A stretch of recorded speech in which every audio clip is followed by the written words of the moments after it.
Welcome to the Kerzy's Notebook Dojo. I'm Kerrzy, this is Miguel.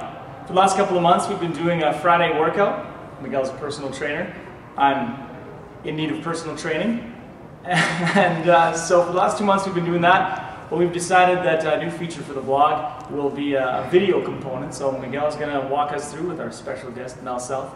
And we're going to show you guys what it's all about. Welcome to Kerrzy and Migs Friday Workouts, or FWOs as we like to call it.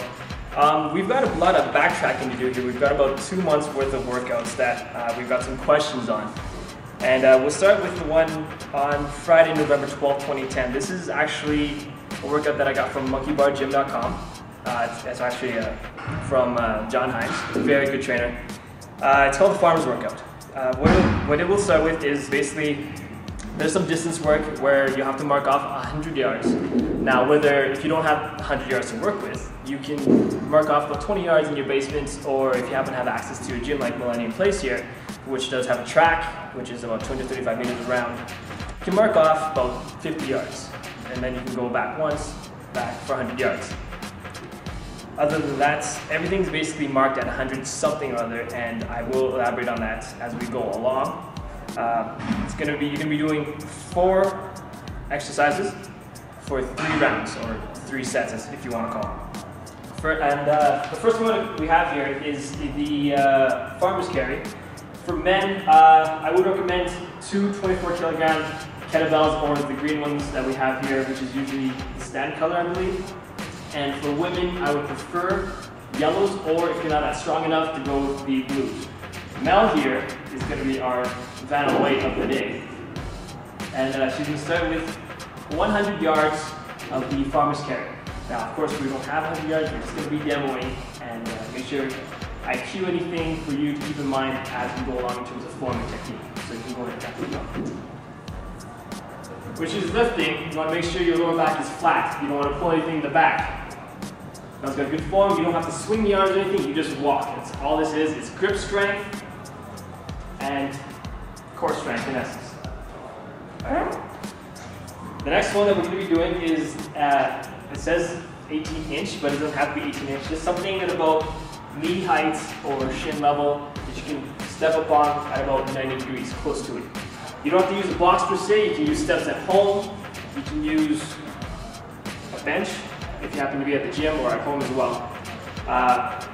You can be doing 100 step-ups, 50 per leg on this box, as Mel's going to show. As she's going up, she's going to be alternating feet, so you do the full 100 while alternating, or if you want to go one leg first for 50, then the other for 50, that's totally up to you. Not a big deal. From there, this one, if you do have a power wheel, that's awesome. If not, then just do like a bear crawl. So what Mel's going to do here is a 100-yard power wheel crawl. While she's setting up, I'll show you the meat side. If you can't do this, you can be up on all fours, going to a bear crawl as such. Your butt is high up in the air, core's nice and tight, going for 100 yards. Now I'll come back to Mel. If you do have a power wheel, you are going to be doing the power wheel crawl for 100 yards as well. Now, when Mel comes up, it's almost in a plank position. Everything's nice and tight. Everything's tight. Her legs, her calves, core, butt, shoulders, arms are locked. And she's going to look straight ahead, and she's going to crawl for 100 yards. Now, this is a little bit difficult for first time, until you get a good feel for it. The wheel has a flat surface, and you want to try to essentially keep on that flat surface without wriggling exercise too much. It's not entirely perfect, and it's fine because nobody will have it. I could go with it unless you've got a super strong core, but you get the idea. From there, our last one that we're going to do, we're going to use the jump rope.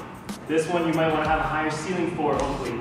You're going to do 100 backward jumps. You do 2 hops, you can do 1 foot if you're that good at it already.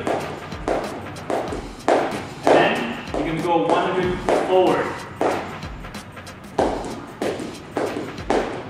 So pretty basic. This one forward, a lot more people have a little bit easier time with, but in essence that's what you're going to be doing. You do that 3 rounds, and yeah, sound off and let us know how you do.